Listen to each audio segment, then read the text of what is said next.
Om Namo Bhagavate Vasudevaya.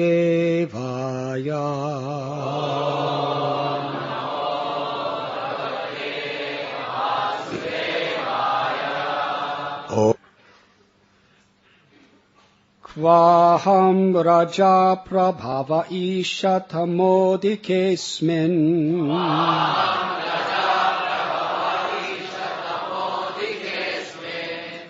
Jata sureta dakule kvatavanukampa.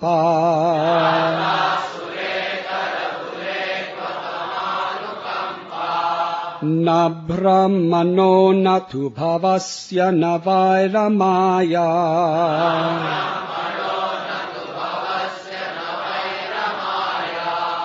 Yanmer pita sirasi padmakara prasada.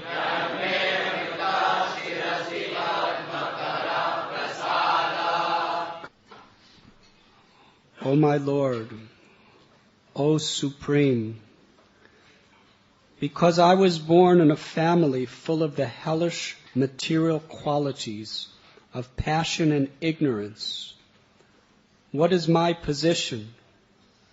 And what is to be said of your causeless mercy, which was never offered even to Lord Brahma, Lord Shiva, or the goddess of fortune Lakshmi?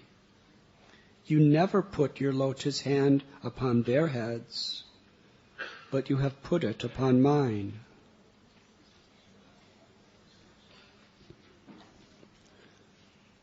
Purport by His Divine Grace, A.C. Bhaktivedanta Swami Prabhupada. Prahlad Maharaj was surprised at the causeless mercy of the Supreme Lord, the personality of Godhead. For although Prahlad was born in a demoniac family, and although the Lord had never before placed his lotus hand on the head of Brahma, Shiva, or the goddess of fortune, his constant companion, Lord Narasimhadev, kindly placed his hand on the head of Prahlad. This is the meaning of causeless mercy. The causeless mercy of the Supreme Personality of Godhead may be bestowed upon anyone, regardless of his position in this material world. Everyone is eligible to worship the Supreme Lord, irrespective of his material position. This is confirmed in Bhagavad Gita. Mam chayo vyabhicharena bhakti yogena sevate sagunan samatityaitan brahma bhuyaya kalpate. One who engages in full devotional service, who does not fall down in any circumstance, at once transcends the modes of material nature and thus comes to the level of Brahman. Anyone who engages in continuous devotional service to the Lord is situated in the spiritual world and has nothing to do with the material qualities, Sattvaguna, Rajoguna, and Tamoguna. Because Prahlad Maharaj was situated on the spiritual platform, he had nothing to do with his body, which had been born of the modes of passion and ignorance. The symptoms of passion and ignorance are described in Srimad Bhagavatam as lust and hankering. Tadarajas tamo bhava kamalobhadayaschaye. Prahlad Maharaj, being a great devotee, thought the body born of his father to be born of passion and ignorance. But because Prahlad was fully engaged in the service of the Lord, his body did not belong to the material world. The pure Vaishnava's body is spiritualized even in this life. For example, when iron is put into a fire, it becomes red and hot, and is no longer iron, but fire. Similarly, the so-called material bodies of devotees who fully engage in the devotional service of the Lord, being constantly in the fire of spiritual life, have nothing to do with matter, but are spiritualized. Srila Madhvacharya remarks that the goddess of fortune, the mother of the universe, could not get mercy similar to that which was offered to Prahlad Maharaj. For although the goddess of fortune is always a constant companion of the Supreme Lord, the Lord is more inclined to his devotees. In other words, devotional service is so great that when it is offered, even by those born in low families, the Lord accepts it as being more valuable than the service offered by the goddess of fortune. Lord Brahma, King Indra, and the other demigods living in the upper planetary systems are situated in a different spirit of consciousness, and therefore they are sometimes troubled by demons. But a devotee,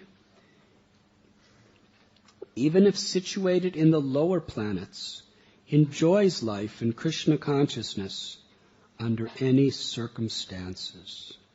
Parata, swata, karmata. As he acts himself, as he is instructed by others, or as he performs his material activities, he enjoys life in every respect. In this regard, Madhvacharya quotes the following verses, which are mentioned in the Brahma Taraka.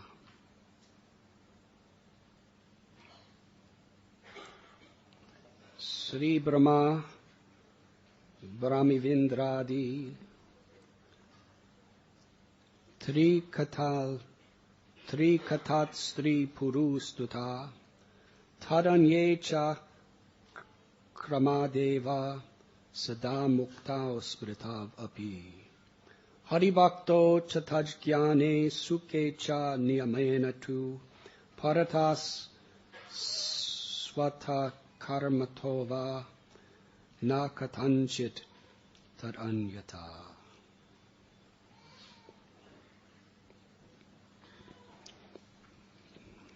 We are reading today from Srimad Bhagavatam, Canto 7, Chapter 9, entitled Prahlad Pacifies the Lord with Prayers. Text 26.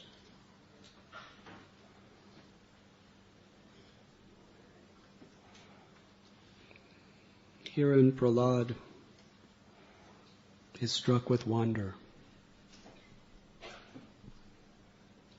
of how merciful is the Supreme Lord. He is in a state of transcendental ecstasy, feeling himself so unqualified for what he is receiving. In this verse, it is revealed through Prahlad Maharaj the process of how to be happy and how to access mercy.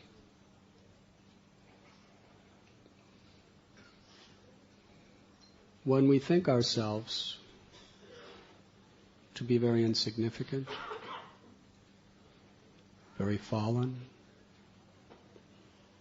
then whatever we receive, it is with gratitude.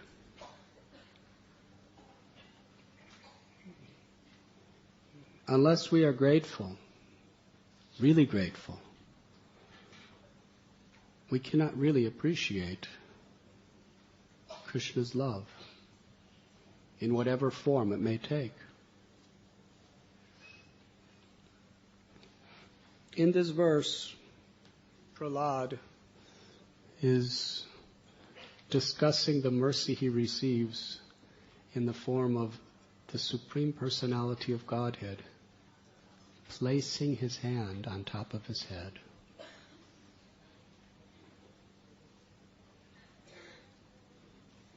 Prahlad is utterly struck with wonder. Why me? Of all people, why me? The great Brahma, the great Shiva, the goddess Lakshmi, you never even put your hand on their heads. I have no qualification. It is only by your grace. There is no other reason to explain.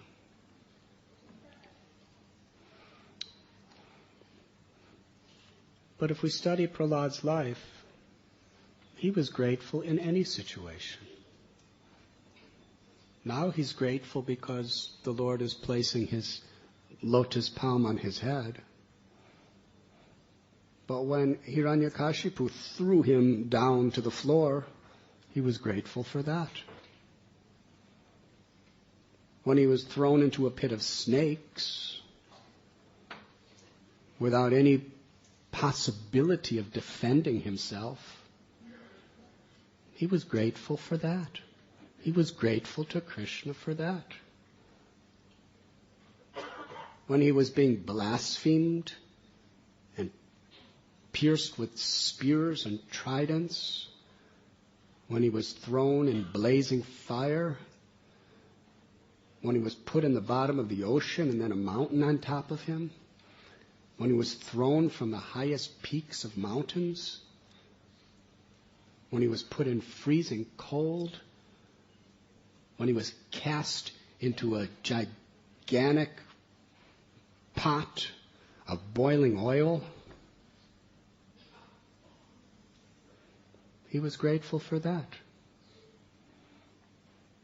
Grateful in the same way as he is now when the Lord is putting his hand on his head. Tate nukampam susamikshimano punjana evatmikritam vipakam hridvagva purabir vedadam namaste jiveti muktapade sadayapa.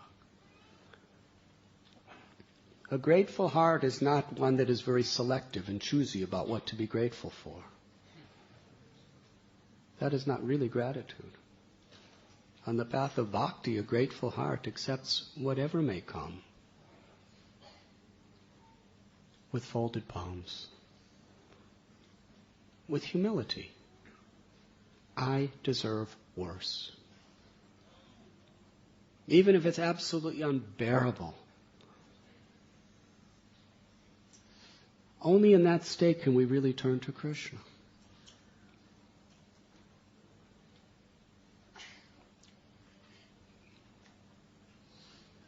Bhaktisiddhanta Saraswati Thakur said that simplicity is foundational. It's the initial quality that one must adopt to be a real Vaishnava. And humility is foundational because it supports all other qualities and connects it to Krishna.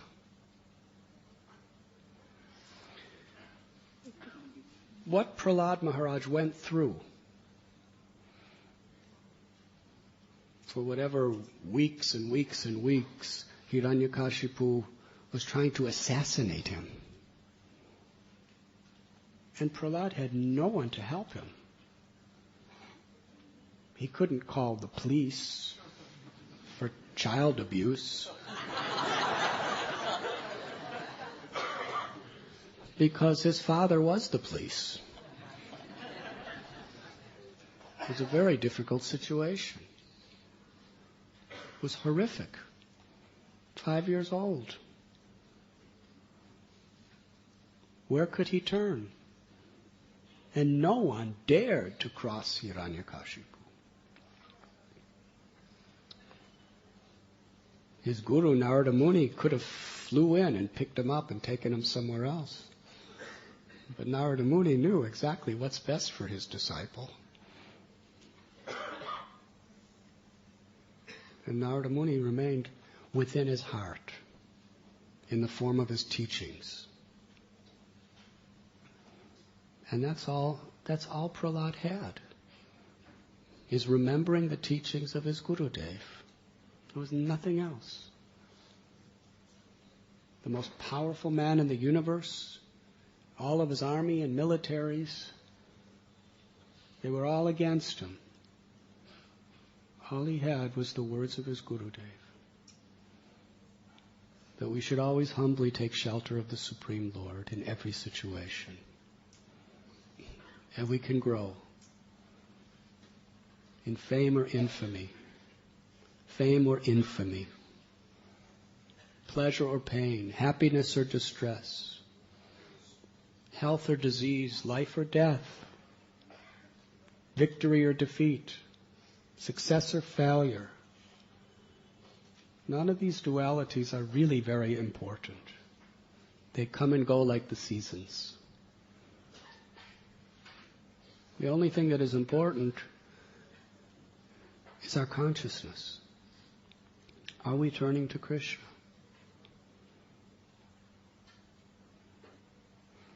How to turn to Krishna? What is actually required? Prahlad Maharaj is revealing it by his own character in this verse. There's so much he can talk about. He could say, I am directly the disciple of Narada Muni. Sometimes we say, I'm directly Srila Prabhupada's disciple. We're very proud of that. We shouldn't be proud of ourselves. We should just... Prahlad Maharaj in other prayers, he's explaining how he's so fallen and so unqualified. It's by the causeless mercy of his Gurudev, Narada Muni, that he has any qualification whatsoever. He's not saying, I am the disciple of Narada Muni. He's saying, Narada Muni is so merciful. He's willing to accept someone even like me, the least of the least, the worst of the worst.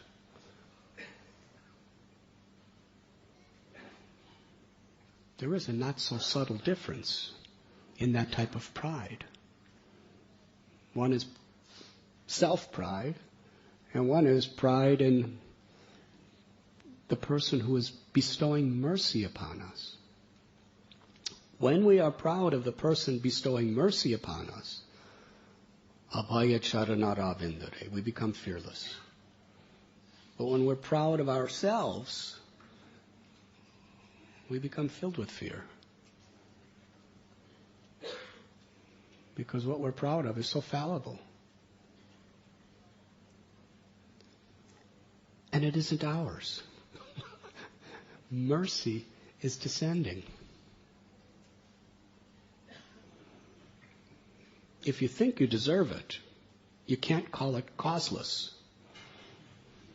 Prahlad Maharaj really means this is causeless.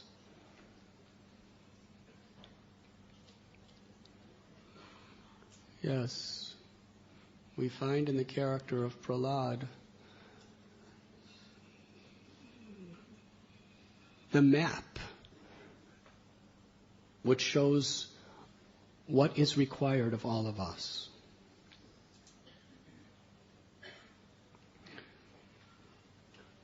When Prahlad Maharaj was put in so many difficult situations,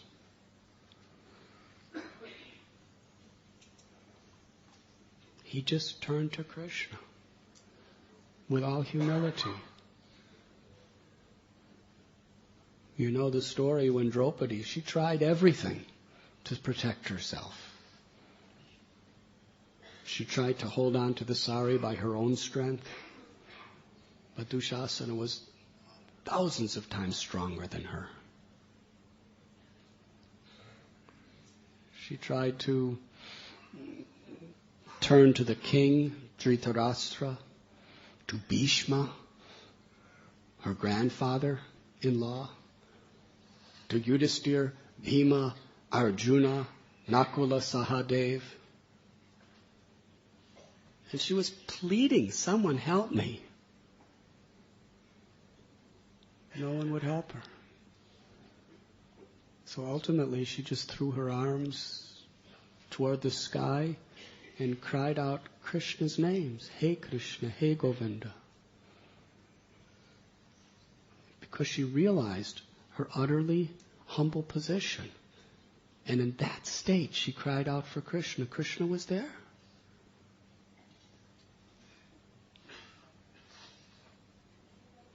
Kunti Devi, she knows the whole story. Janmaishwaraya Shrutishubir Edamanamadapuma Naivarhatyavadatum Vaitvam Akinchana Gocharam. When she speaks this verse, there's a tremendous background to her realization, what she saw. She was suffering along with Draupadi in that situation.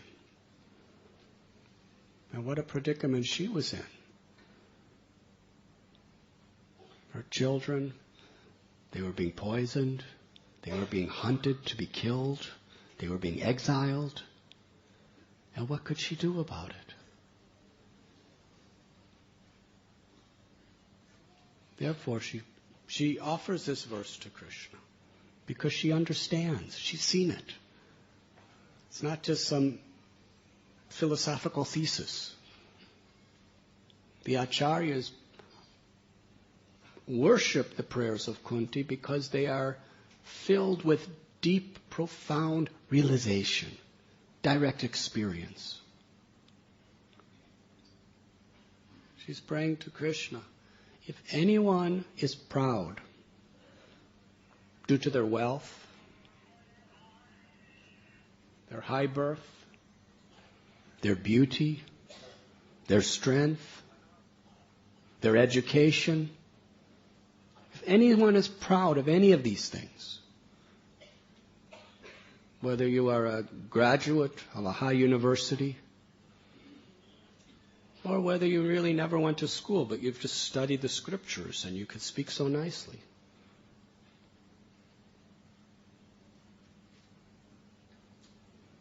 Whether you're a Brahmin, South Indian Brahmin, descendant of Vashishta Muni, or Gautam Rishi, or whether you are very, very beautiful or very strong. If you're proud because you're famous, Kunti says you cannot chant Krishna's name with real feeling. Because Krishna is a kinchana gocharam. This means he is the property of the impoverished. Being impoverished doesn't mean you don't have anything. It means you don't claim anything. Rupa and Sanatana Goswami, they were not impoverished. They were multimillionaires. And they happened to be the most learned people on the face of the earth.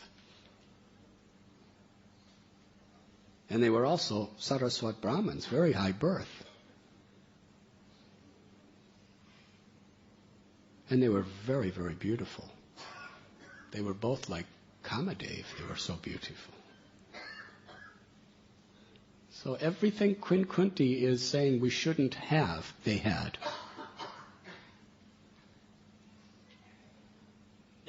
But they never claimed it to be their own.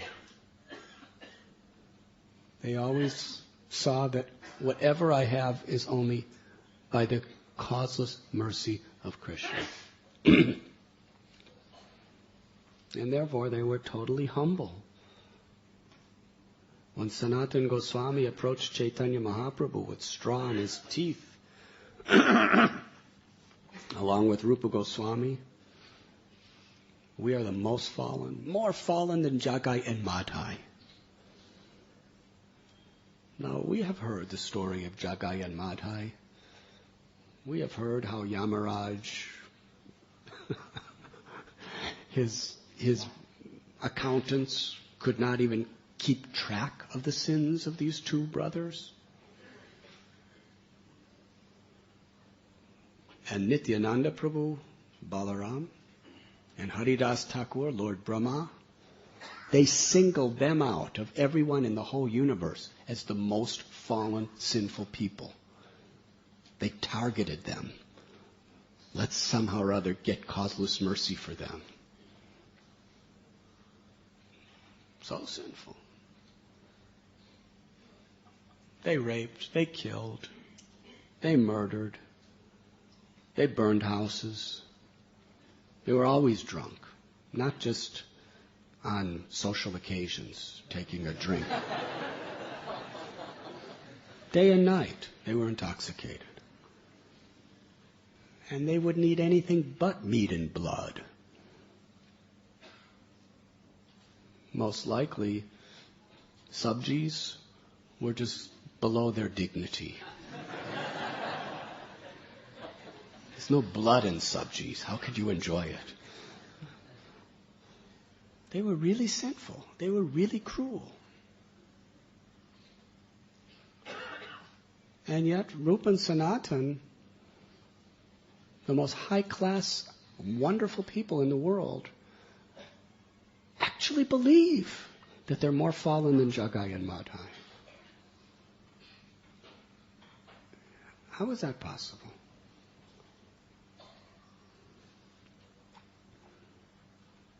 It's inconceivable. It's to the extent that they were seeing the greatness of God. They were seeing themselves so fallen. And because the more you think like that, the more you really take shelter. So this is the extent that they could take shelter.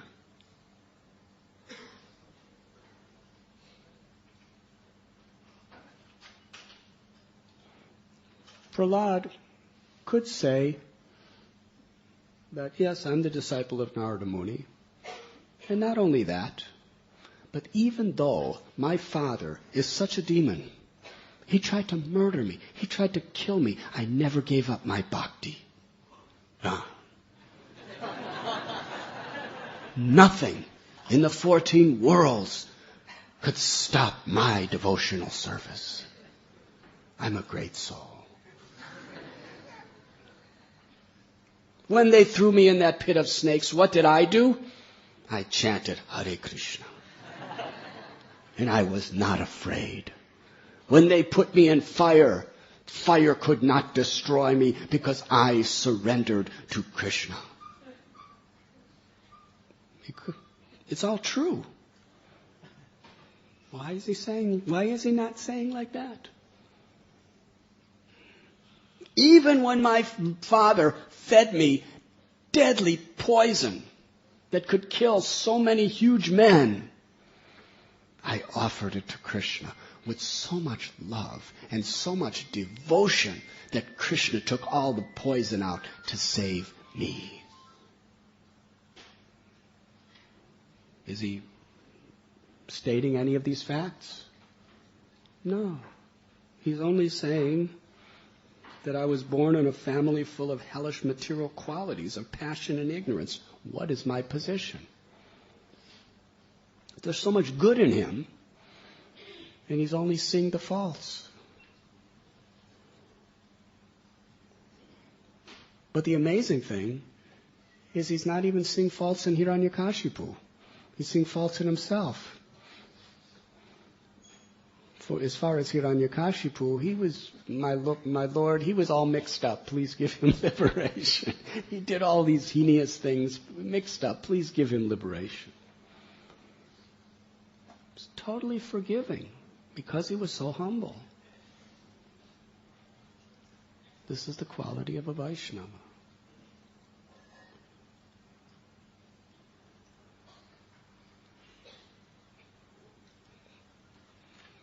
Prahlad was really grateful.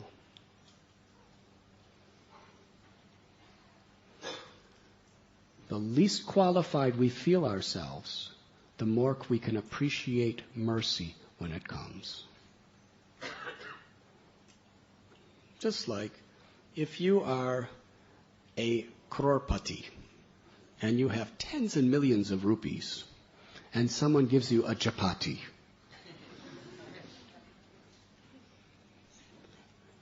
without any ghee on it. Just a dry, coarse chapati. Do you have tears in your eyes of gratitude? Say, I have so many cooks that make chapatis better than this. But if you're a starving man on the street and everyone has forsaken you and you have nothing and no one and someone gives you a chapati, are you grateful? Not only are you grateful, you just give your heart to that person.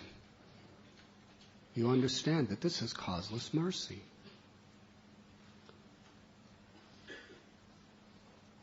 When you just finish overeating a Sunday feast,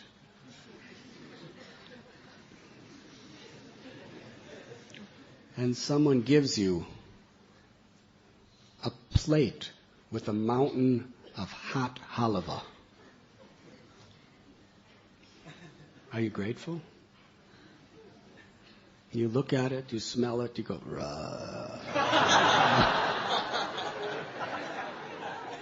get it away from me.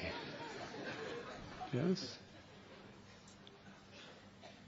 But if you just ended Pandava Nirjali Ekadasi and someone gives you a plate of that mountain of hot halava, it's you're very grateful, you're very happy. Because without hunger, there's no digestion. And hunger is a feeling of emptiness. Yes? So similarly, when we feel empty, we can digest mercy when it comes. But when we're full of ourselves, we can't digest mercy even if mercy comes, we can't really digest it. Mercy is there for everyone. It's like the monsoons in Bombay. But you have to be receptive to it. And Prahlad is teaching us how to be receptive. And we find this consistent in all the great souls. Haridas Thakur, he could have said, "My Lord, please remember what I've done in my life. You know everything, so you know I'm telling the truth. I'm not exaggerating. That prostitute was sent by Ramchandra Khan. She was the most sinful, lusty woman. And now you know what she's doing. She's chanting 300,000 names in front of Tulsi Devi and is living a pure life of a saint. And, I don't want to brag or anything, but it was due to my association." I'm not boasting, I'm just being honest. The facts stand for themselves. And then, that was just the beginning. You remember when I was living in Shantipur in that cave on the bank of the Ganges, Maya Devi came to try to test my devotional service. For 3 nights, she put the whole spell of her illusory energy over me. And what was the result? Not only did I not fall down, but she surrendered to me and I initiated her in the holy name of Krishna. You remember that, Lord Chaitanya?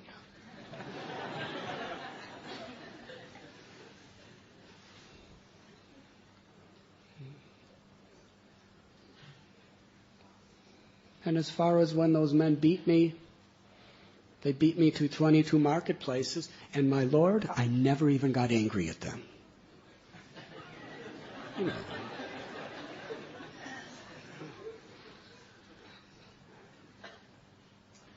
Maybe I should write an autobiography.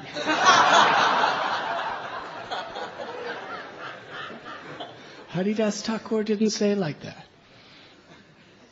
I was beaten in 22 marketplaces, and I never even cursed them. The whole time I was praying to you, forgive them, forgive them, forgive them. Unbelievable, isn't it?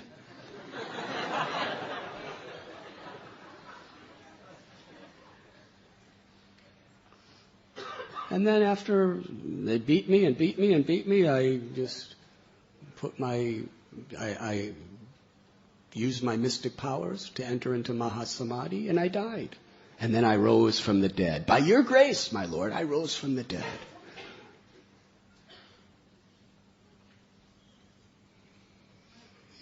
These are all facts.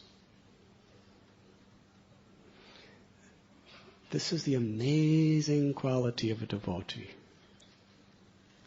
They're not even proud of their devotional activities.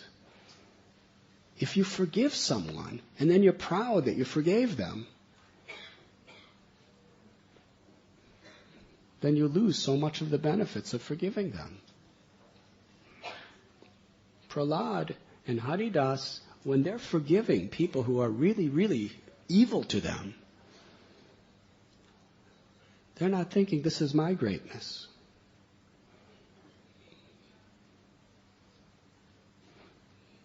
They're just so humble. They're thinking, I can't forgive. Krishna, you forgive. They're forgiving. They're simply the well-wisher of others. Whoever. Well-wisher of everyone. But they don't take credit for that quality either. They understand it's the grace of God. That we even have that power to forgive.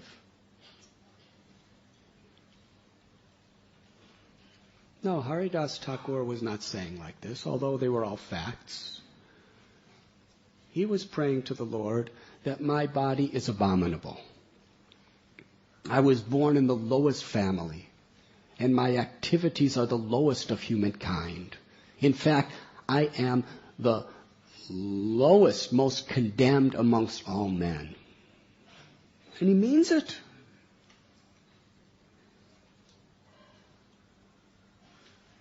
He's expressing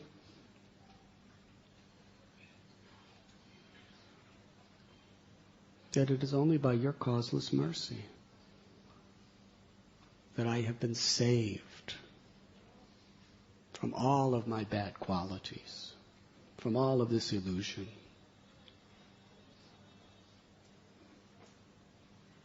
And when he begged the Lord, please grant me this one benediction, let me die in your presence. Lord Chaitanya revealed his heart. How could I live without you, Haridas? You are the crest jewel of all devotees. The only happiness I have in this world is your association. Why do you want to leave me? Now, for most of us, we would have thought, you're all-knowing, Krishna. Lord Chaitanya, you know everything. You're saying I'm the greatest of all devotees in the entire universe, and you can't live without me. Okay, I'll stay.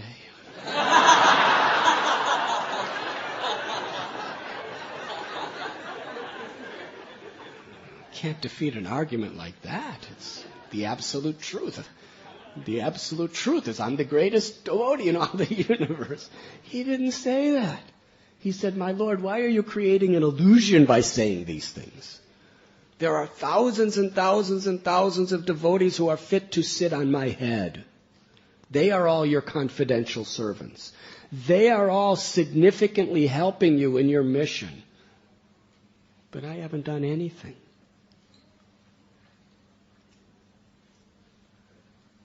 So please grant my desire.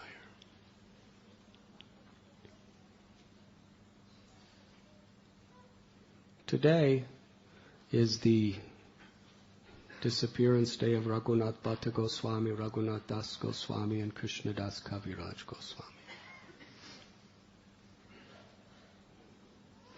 In regard to Prahlad Maharaj's prayer, we'll speak for just a few minutes about that similar quality. In fact, it is the consistent quality in all great devotees.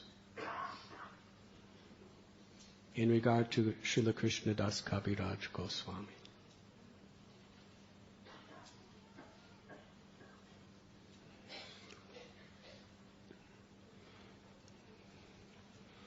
And please know, this is a universal principle. Wherever there is love of God, there is this type of humility. Krishnadas Kaviraj Goswami, he's explaining how he's able to write Sri Chaitanya Charitamrita. He tells how in the holiest of all holy places of Vrindavan, there is a place of pilgrimage where on a throne ornamented with precious jewels stands the Supreme Personality of Godhead, more beautiful than millions of cupids, in the form of Govinda Dev. And Govinda Dev is worshipped with flowers of all varieties and different types of bhoga and decorations and so much love and devotion. We get a hint from Krishnadas Kaviraj Goswami of what Vrindavan was like 4 centuries ago. He says that there is constantly thousands of servants going in and out doing seva for Govindaji. It wasn't like the temple commander, where are we going to get a pujari? There were thousands and thousands and thousands of people every day just doing personal services for the deity. That was what Vrindavan was like at that time. And every one of those servants had pure hearts, had pure love, had no motivation except to please the Lord and the devotees. And he glorifies many of them. They're associates of Rupa Goswami, associates of Sanatan Goswami, associates of Gadadhar Pandit.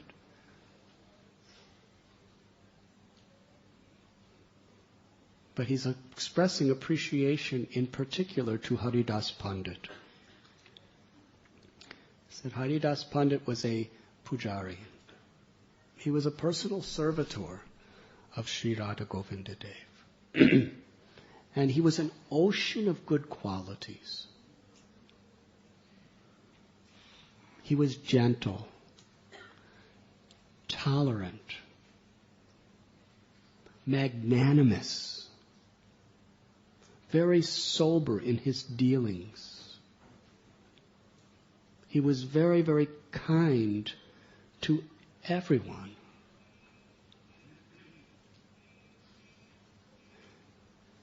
There was not a trace of envy or jealousy in his heart. He was literally everyone's well-wisher. And it describes how he was a disciple of Anantacharya, who happened to be a direct disciple of Gadadhar Pandit, who is the pleasure potency of the Supreme Personality of Godhead, Srimati Radharani, incarnated within the Panchatattva. Haridas Pandit was a dosadarshi. He always saw the good qualities in others and never concerned himself with the faults. In this regard, Srila Prabhupada explains that practically everyone within this material world has both their good qualities and their faults. Anyone could find fault in anyone. It's not difficult.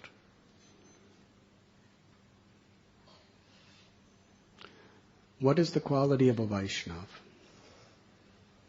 The quality of a Vaishnava is we take joy in looking for the good qualities in others.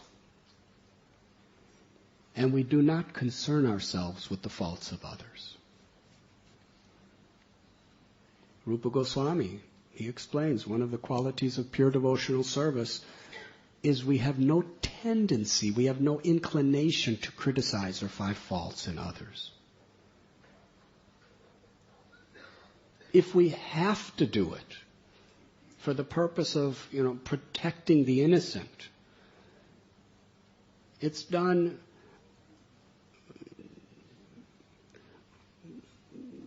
almost painfully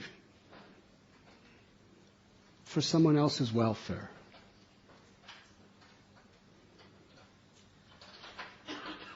A fly enjoys the infection on your body. Yes, if you have a very nice, healthy body, but you have one sore where there's some oozing pus coming out, suddenly you'll see a whole pilgrimage of flies attacking it to drink and suck and enjoy. Hare Krishna. Whenever we are inclined to criticize others, we should understand, I am that fly, drinking that infectious pus. Hare Krishna. According to Scripture, that's what our mentality is. Haridas Pandit had no inclination toward that. And because he was in this spirit, he was constantly organizing for devotees to read the Chaitanya Bhagavat. In those days it was called Chaitanya Mangal by Sri Vrindavan Das Thakur. He was always listening to it, always speaking the glories of Sri Chaitanya Mahaprabhu. And because he was experiencing that higher taste, then who wants to hear the prajalpa of this world?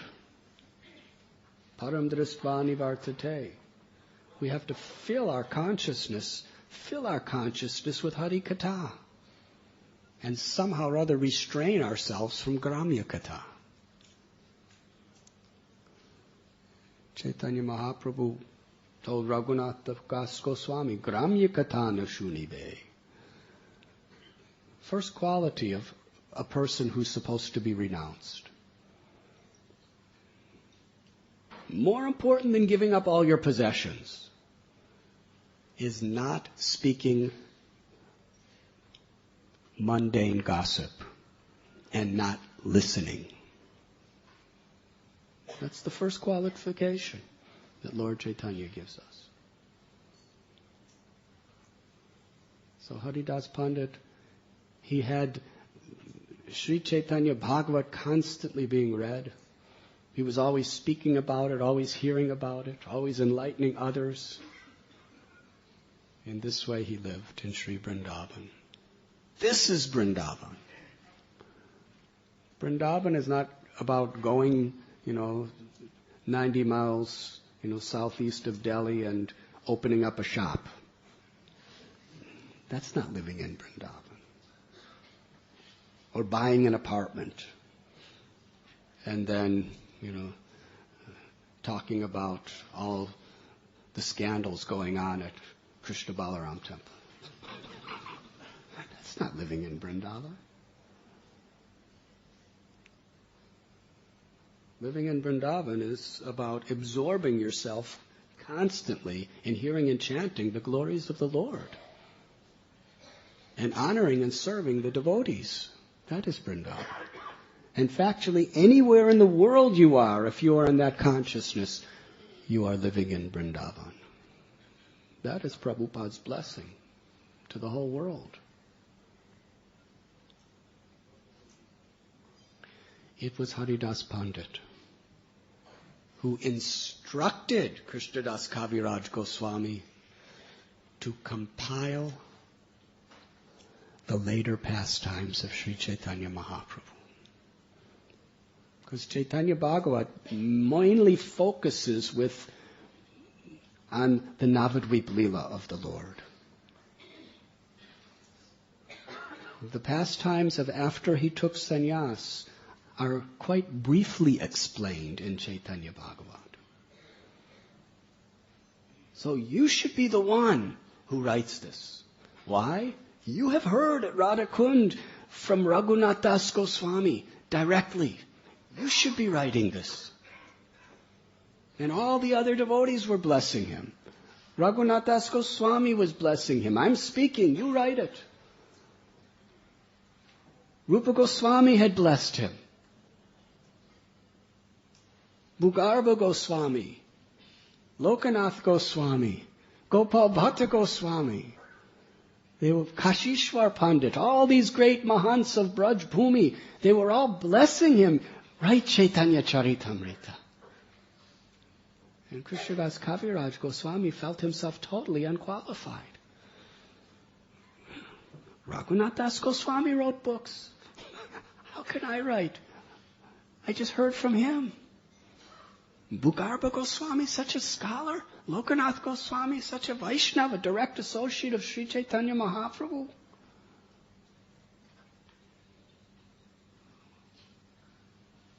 Haridas Pandit, he's speaking so much the glories of the Lord. How could I be the one to read it?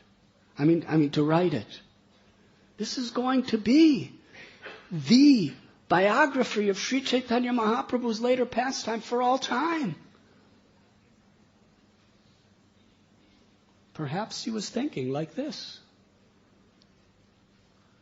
He felt no qualification. But that was his qualification. That's why all of these great saints chose him.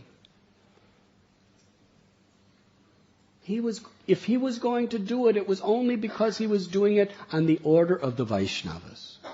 With the order of the Vaishnavas comes the grace and the power of the Vaishnavas. That's my only qualification.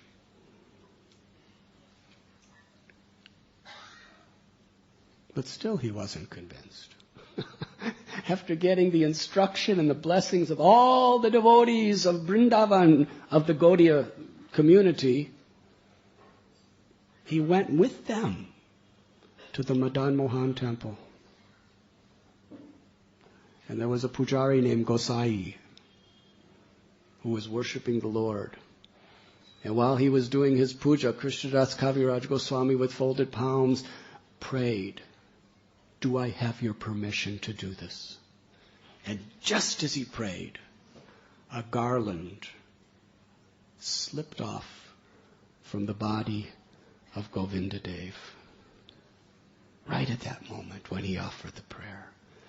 And Gosai, the pujari, lifted that garland and immediately placed it around the neck of Krishnadas Kaviraj Goswami. And everyone there cheered, "Haribo!"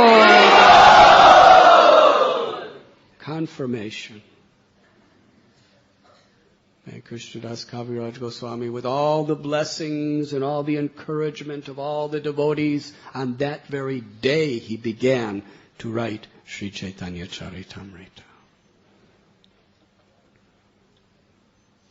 But while he's writing, he's continuously remembering. He's continuously remembering his position.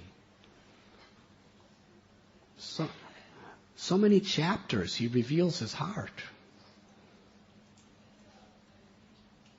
I am lame and ill-advised. Only by the mercy of Madan Mohan can I possibly do this.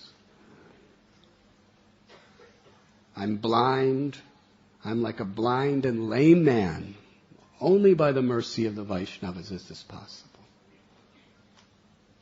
In another place he says, I am like a lame man trying to cross mountains by writing this Chaitanya Charitamrita. It is only by the stick of the mercy of the devotees that it is possible. He said, I am suffering from the disease of material desires. And I'm suffering terribly due to the boils of envy. In this condition, I am helplessly falling at the feet of the great physician, Sri Chaitanya Mahaprabhu.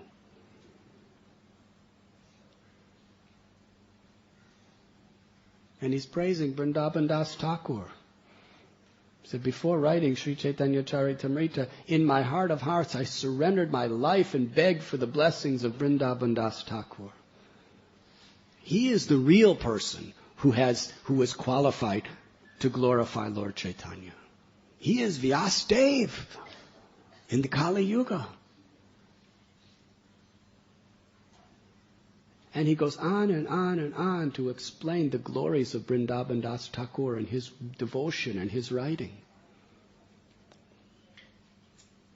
And he says, I am just taking whatever little scraps and remnants that Vrindavan Das Thakur has left behind, and I am chewing that. It is only by his grace that I can write anything. He's giving credit to everyone except himself. What a state of bliss that is. He loves everyone with such gratitude. What ecstasy that is to the heart, to love someone with gratitude, rather than just be plagued by the burden of false ego. That is the difference between material life and spiritual life.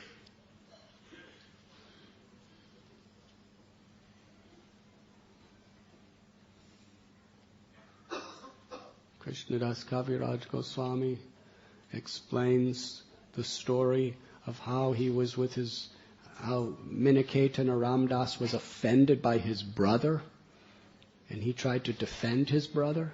Defend Miniketan Ramdas, and defend Lord Nityananda Prabhu, who was Miniketan Ramdas's master.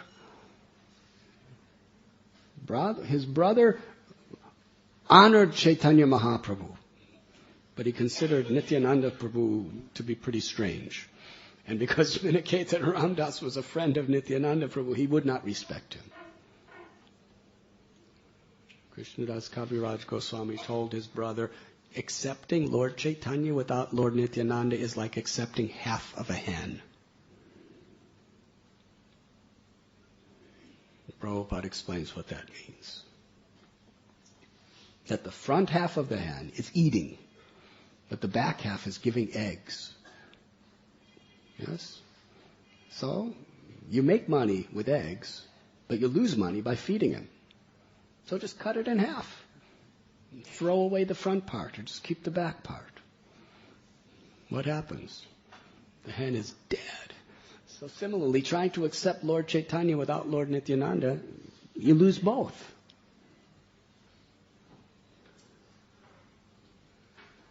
Nityananda Prabhu was so pleased with him, he appeared to him in a dream that night. He was in the garb of a cowherd boy with a stick, decorated with flowers of Vrindavan, his eyes rolling in ecstasy. And he pointed in the direction of Vrindavan and said, "Go to Vrindavan, Kaviraj. Go to Vrindavan, and you will attain the fulfillment of all your desires. All things will be attained. Go." Now he was living at home very comfortably. He woke up the next morning, left for Vrindavan. Didn't take anything with him, just left. That was his faith. And he explains it's only by the mercy of Nityananda Prabhu that I'm here. And when I came to Vrindavan, I got the shelter of Rupa Goswami, Raghunath Das Goswami, and all of their associates. Only by their mercy, I fall at their feet. And he's so humble. He goes to the extent where he gives all credit to Sri Chaitanya Charitamrita to the readers. He's giving credit to you and me. Who are we? He's saying, all my readers, please forgive me if there's any mistakes or flaws in this writing. I'm only doing it on the order of the great souls. But he's taking the dust of the feet of every Vaishnava, even the lowest neophyte who's just started chanting Hare Krishna. This Paramhamsa is taking the dust of their lotus feet and worshiping them. And then he worships anyone who reads Chaitanya Charitamrita. By your enthusiasm, you are empowering me to write.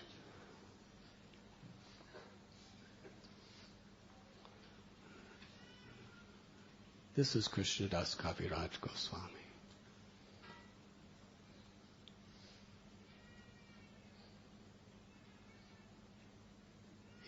He began the writing when he was in his 90s. Hare Krishna. Can you imagine? Beginning. And every verse is a poem. It's not just a book. It's tens and thousands of verses of pristine, elegant poetry. How do you do that?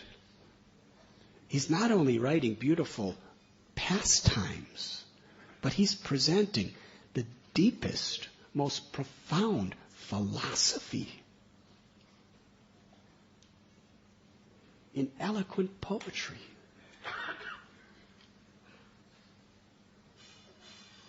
Nityananda Prabhu and the Goswamis, he explains, they're writing this through me.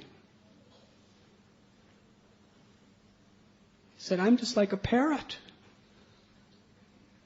In one place he says, I'm just like a wooden doll. And Madan Mohan, Lord Chaitanya, Lord Nityananda, they are making me dance. That's how this is being written.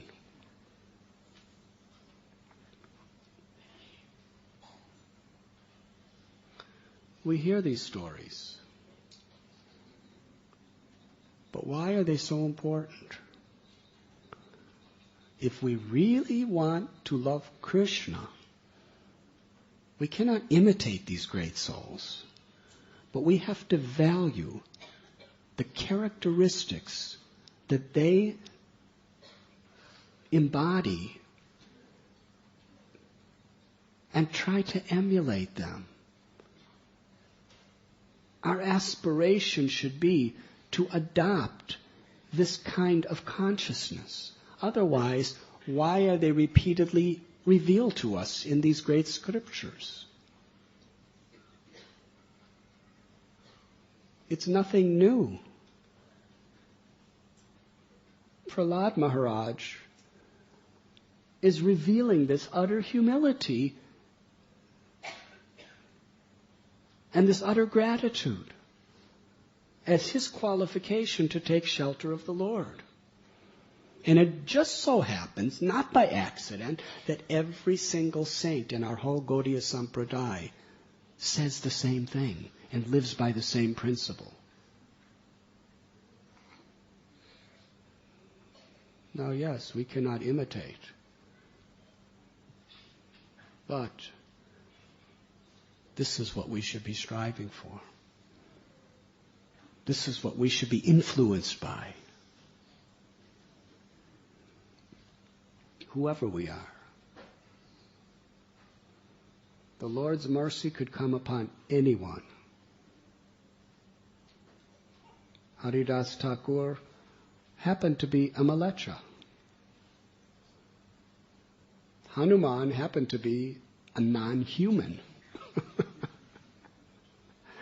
Prahlad was born in a family of Rakshasas.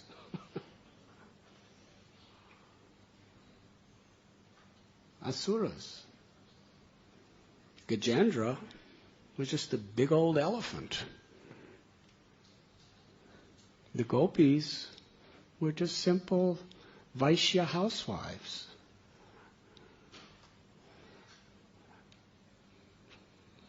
What is this example? Krishna shows his greatest mercy not because of any material qualification or disqualification. Everything is based upon accessing that mercy by our humility, our sincerity, and our devotion. This is the spirit in which we are taught to chant the holy names.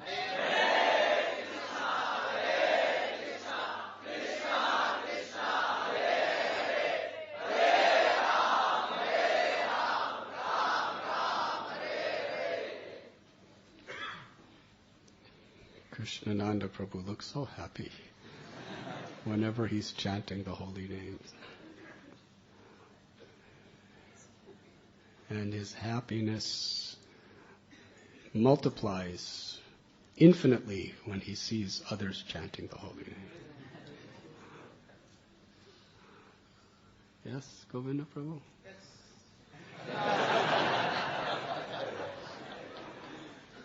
They've lived together for a long time, so he speaks with realization.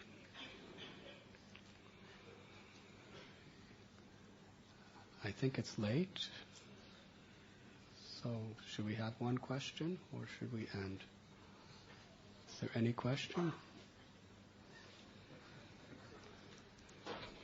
Govinda Prabhu said, yes, we should have questions because he happens to have a question.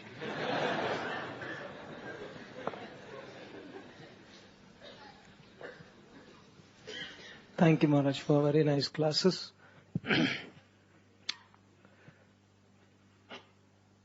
One, based on the purport only, that Prabhupada says that he acts himself, he is undisturbed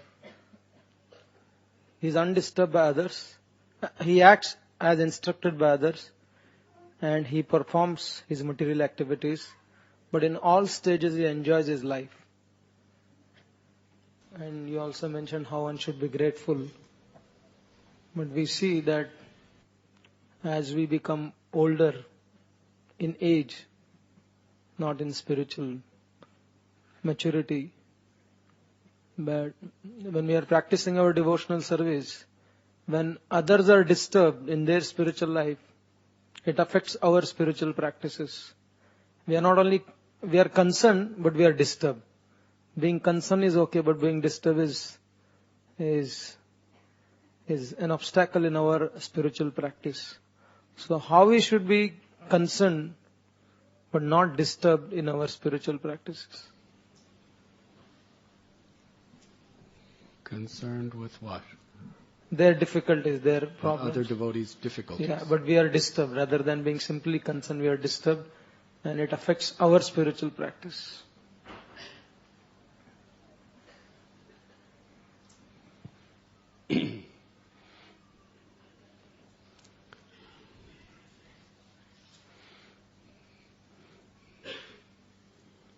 Prahlad Maharaj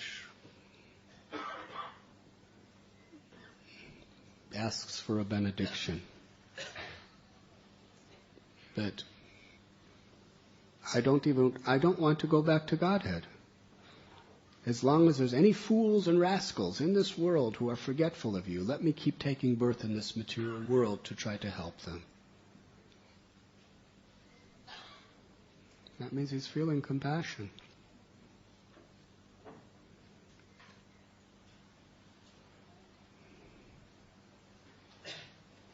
What it means is being disturbed for other people's problems and difficulties. That disturbance gives Krishna enjoyment. The fact that you're paradukkha dukhi, that you're disturbed to see another person suffering, that gives Krishna enjoyment. And ultimately, even in that state of being disturbed, because it's for the welfare of others, it's based on love. And love is the highest enjoyment. It's based on love for the soul. It's hard to understand how the gopis in separation are enjoying. They're not saying we're enjoying like anything because Krishna's in Mathura.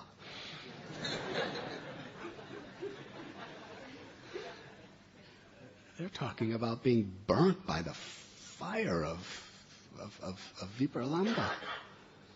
They're not eating. They're not sleeping. They're just waiting for Krishna with such heavy hearts. And we learn that that's the highest enjoyment. Because it's based on love. It's based on love for Krishna. So when we sincerely are concerned with other people's welfare, we're really concerned with their souls. That's love. And that love is enjoyment, even if it's painful. Yes? Prabhupada's definition of enjoyment is not like a materialistic definition of enjoyment, where you go to see a Bollywood movie and you enjoy. Yes? Or you eat some nice prasad and you enjoy. We're talking about ananda, ecstasy. To feel for another. Vasudev Datta, he was enjoying. But what was his mood? In fact, Vasudev Datta, after he offered his prayer, what was the first thing Sri Chaitanya Mahaprabhu said? You are Prahlad. He was illustrating, expressing the identical sentiments as Prahlad. Vasudev Datta says, when I see the people in this material universe, all living beings, suffering due to forgetfulness of you, it breaks my heart. It's unbearable.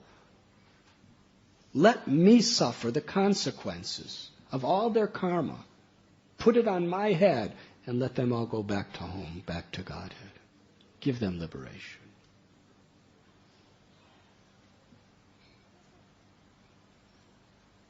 Would you say, Govinda Prabhu, that Vasudev Datta is disturbed by seeing people suffering in this world? He's saying it breaks his heart, brings him suffering. He'd rather suffer the sins himself than see them suffer. Yeah? That's suffering. But it's based on love. Spiritual love. Not material, emotional, sentimental love. It's based on spiritual love. Therefore, it's actually a higher enjoyment. It's real enjoyment. But it's not disturbing their bhakti. That is all important. When Krishna says, Tam statikshasva bharata, what is that? Matra sparashastu konteya sitosna sukha dukkata. Agama payano nityas tam statikshasva bharata. Happiness, distress, pleasure, pain, they are coming like the winter and summer seasons. We should rise above them. Learn to tolerate them without being disturbed. That means our service should not be disturbed. Our faith should not be disturbed. Our sadhana should not be disturbed. When other people are suffering, if our own spiritual practices are disturbed, then what we're doing is we're cheating those people. Because to the degree we disturb our own spiritual practices, our prayers and our efforts to help them will be compromised. Yes? I can't do anything spiritually for them unless I'm spiritually strong. According to our own surrender, Krishna is going to hear our prayers. According to my own surrender and my own sincere practice, Krishna is going to empower me to help them. So if we really feel disturbed about other people's problems, it should impel us to do our chanting and our reading and our regulative principles and our strictness in bhakti. We should be more enthusiastic because I'm disturbed. I want to help.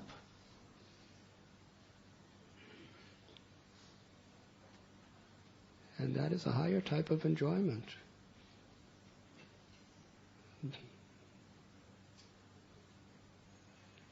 Feeling the sufferings of others is enjoyment to the soul because it's an expression of love. that answer your question? Honestly? Actually? It's amazing. Radhe Shyam Prabhu. Hare Krishna. Maharaj, in one of the first verses spoken by Prahalad, Brahmadaya Sargana Muniyota Siddha, in that Prahalad says, my dear Lord, there are so many learned demigods assembled here, and I am being asked to offer these prayers to you, although I am very, very fallen, he says. And in this verse also we see, he talks about how Brahma or Shiva or Lakshmi, none of them could achieve the mercy.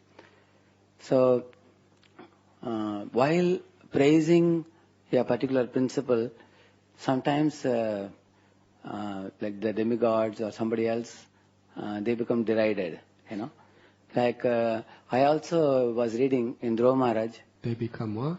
They derided. Derided. Oh, okay. Derided. Yes. Also, while I was reading Dhruva Maharaj's one of the prayers, he says, how did I become angry? Maybe some demigods have bewildered me or something, he says. Some demigods have twisted my consciousness because of which I became angry. So often I find demigods, being scolded sometimes, and by the pure devotees, by the pure devotees. So a question came to my mind there when I was reading about Dhruva, why Dhruva Maharaj did not take responsibility for his anger rather than pushing it on the demigods. And similarly here also, Prahlad Maharaj being a pure devotee, on one hand he glorifies the principle of how the Lord loves his pure devotee and he offers his mercy. At the same time, the demigods, I was feeling that the demigods are their position being belittled. Can you kindly explain it, Maharaj?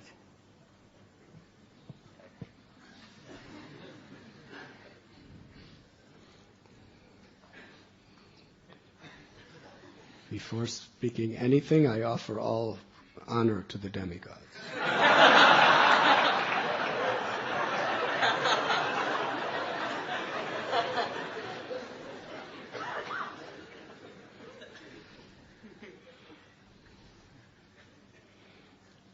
You see, the demigods, they have their particular service. And some of them, their service is to bewilder us. Yes? So they're just doing their service. But that bewilderment is helpful to the Lord. Because those who are not sincere, they keep those people in illusion. Yes? But for those who are sincere, the tests that the demigods provide make us stronger and help us take shelter of the Lord.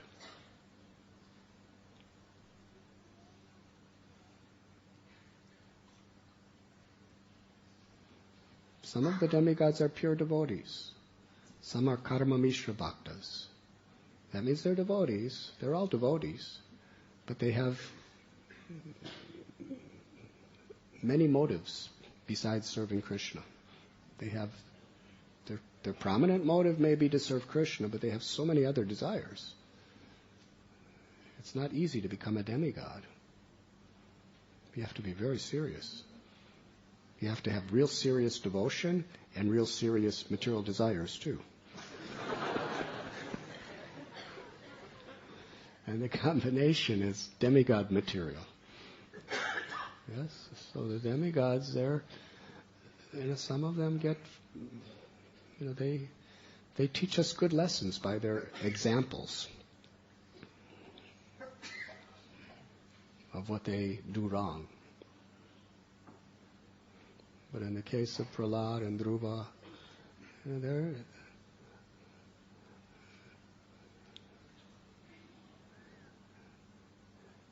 they're indirectly glorifying the demigods. Shiva, Brahma, the goddess of fortune, he's extolling how dear they are. Prahlad is not saying I'm more dear to you than them. They are the most dear. But still, you're giving me a mercy that you don't even give them. He's just using the demigods as an example of how unlimitedly mercy the Lord could be to even an unqualified, insignificant person. Yes? And Dhruva Maharaj, yes, the demigods may, by their different potencies of running this material world, Kamadev is a demigod, is he not? Hare Krishna. Look what he does. He's doing a service. But it's our service to overcome him. Yes, Madan Mohan. It's our service to take shelter of Krishna, to not fall victim to his service.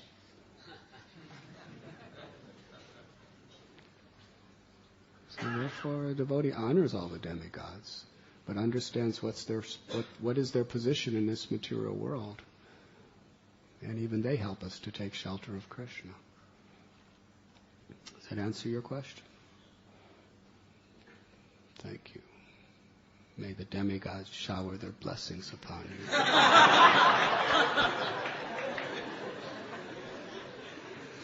Srila Prabhupada ki jai. Thank you very, very much.